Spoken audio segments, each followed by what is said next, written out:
Hi, third grade. We are here with a new spelling and phonics lesson. Today, we're going to learn all about homophones. Homophones are words that sound alike, but they are spelled differently and they have different meanings. Let's take a look at the homophones that we have as our spelling words this week. As I read each word, repeat them after me. Listen to how they sound the same, but also pay attention to how they are spelled differently. After we are done going through the list, we'll look at the meanings of these words. Sail, sail, beat, beat, road, road, road, it's, your,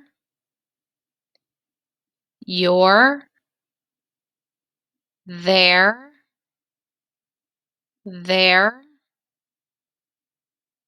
peace, peace, and for our two challenge words, seen, seen. Now that we have read through all of our spelling words and listened to how they sound the same, but saw how they look differently, let's go over the different meanings of these words. Both of these words are read as sail. This spelling of sail, S-A-L-E, is like when you have something for sale. Like our example, there's a yard sale and there are items that you can buy. This sail, S-A-I-L, is like our example, sailboat. A sailboat uses wind to move the boat. Our next words are seen. Both of these words read as seen. When seen is spelled as S-E-E-N, is when you have looked at something. For example, I have seen many movies. This spelling of seen, S-C-E-N-E, could be used to describe a beautiful scene, like scenery. This example is a beautiful scene of the ocean. Or you could use this word scene to refer to a scene in a movie. You could say, my favorite scene in The Avengers is when they fight the bad guys. Next, we have the words beet. This spelling of beet, B-E-E-T, is used when talking about the vegetable, a red beet. This spelling of beet, B-E-A-T, is used to talk about either the beats that we hear in music or when you beat a video game. The next word is peace. The spelling P-E-A-C-E is used when talking about peace between people, when everybody is getting along. These are all symbols of peace. When you put two fingers up, that's a symbol of peace. A dove with an olive branch is a symbol of peace, and this is actually called a peace sign. Next, we have the spelling P-I-E-C-E. This is when you have a part of something. This is a piece of pizza. The rest of these words are going to get a little bit tricky because some of them show possession, so your ownership of something, and some of them are contractions, so where you have two words and you stick them together with an apostrophe. The word its is our first example of a homophone that is a contraction. So we have the it spelled with IT apostrophe S, and then we have ITS. When we use the spelling IT apostrophe S, this is a contraction for the two words it is. When we make the words it is into a contraction, this I goes away and we replace it with the apostrophe. So instead of saying it is time or it is a small world, we can shorten it by using the contraction and just saying it's time. It's a small world. On the other hand, when we use the spelling ITS without an apostrophe, we're talking about ownership. So I'm using these two plants as an example. This plant is healthy, so its leaves are green and growing. The leaves belong to the plant. This plant is not healthy, so its leaves are dying. Now, I'm going to give you a little trick on how to know when it's correct to use the apostrophe and when it's correct to not use the apostrophe. So I want you to think of an example kind of like the one that I used for this plant. I said, the plant is healthy, so its leaves are growing. Let's try it out saying it is. The plant is healthy, so it is leaves are growing. That doesn't sound right, does it? Let's try it again. The plant is not healthy, so it is leaves are dying. It is leaves are dying? That doesn't make sense at all. To know when to use the apostrophe and when not to use it, it's good just to break that contraction apart and see if the sentence still makes sense. Let's take a look at our next example. We have the words your and your.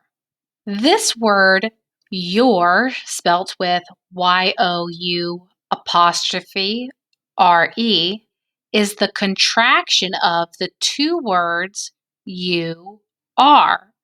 So again, we took the two words you are, stuck them together with an apostrophe. So this A went away and we used an apostrophe in place of it to make it one shorter word. We use this your when using the word you. You are. You could say, you are so smart, or you're so smart. The other type of your is spelled Y-O-U-R. And this one, again, is talking about possession or ownership. So you could say, it's important to brush your teeth. The teeth belong to you. You can't take your teeth out and give them to anybody else. They're yours. Let's try the same trick that we did with this word. Instead of saying brush your teeth, let's try it using the wrong your. It would sound like, it's important to brush your teeth. Does that make sense? Nope. The correct way is Y-O-U-R, your. It's important to brush your teeth.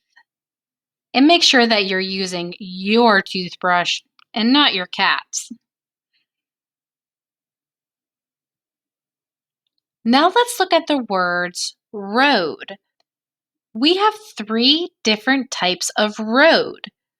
We have road, spelled R-O-D-E, road, spelled R-O-A-D, and road, spelled R-O-W-E-D.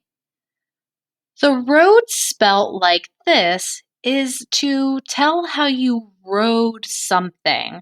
You rode a bike, you rode on a train, you rode a car, anything that you have ridden on, like a mode of transportation. The second road, ROAD, is this type of road where you have pavement and the lines that are separating the two lanes. This is a long, winding road. The third type of road is ROWED, which is the past tense of rowing. When somebody is rowing a rowboat, they are using these oars to push the water to propel the boat forward or backward. A sentence would be, I rowed my boat across the lake. Lastly, we have the words there. Now, our spelling list only included 2 spellings of the word there, but I have included the third spelling of there just because you'll see it a lot as you're reading, and I wanted to include it in this lesson so you didn't get them confused with each other. The first type of there is spelled THEIR. This spelling of there is talking about a person and it's showing ownership. So something that belongs to them, like this is their bicycle. A trick to remember that this spelling of there is referring to ownership, something that a person has, is to try to think of this letter I as looking like a person. The second type of there is the contraction there. This is a contraction of the 2 words they are.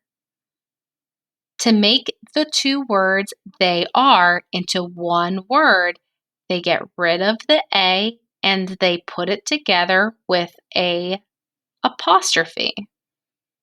You could say they are driving down the road or they're driving down the road. A trick to remember this spelling is to think of the words they are, but that the apostrophe is a tiny A that's just been popped up to the top. The third type of spelling of the word there is THERE.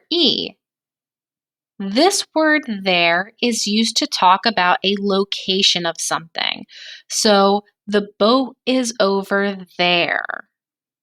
So another trick to remember when thinking of the spelling there as in THERE is to think of something pointing somewhere. And the R can look like a bent arrow. Where is it? There it is. Let's try out that exercise that we did with the other contractions on these 2 words to see why we don't use this spelling. If we were to try to make it this spelling, it wouldn't make sense. We're going to break apart the contraction so we can hear how it doesn't make sense. This is they are bicycle. It doesn't make sense, does it? So remember, it is their bicycle. This belongs to the person. Now let's try it over here. Over they are is the boat. Over there is the boat. Which one sounds better? The second one. Over they are is the boat does not sound right at all. When we try these words out in different ways and use them in different sentences, we're using context clues, so other words in the sentence, to help us find the meaning of the word that we're using. All right, boys and girls, that completes our lesson on homophones. Remember, homophones are words that sound alike, but they are spelled different and they have different meanings. Thanks for watching and learning with me today. Bye for now.